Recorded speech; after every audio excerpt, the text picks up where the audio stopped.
Shidele. Hi guys, I hope you're doing well. It's me Kiki. I'm really excited to share with you this recipe today. It's for a traditional Tibetan dish that's being forgotten, especially amongst the younger generation.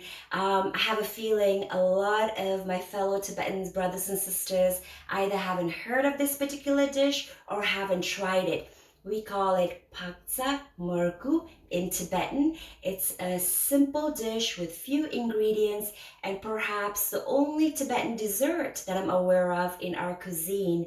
What also makes this particular dessert very unique is that not only does it taste like sweet mac and cheese, I imagine a lot of you have tried mac and cheese, right? So think of it like a sweet mac and cheese, but with a very toothsome bite to it because of the type of cheese that we use to make this particular dish. We call it churra in Tibetan or cheese in English. And what makes Tibetan churra different is because it's dry and crunchy.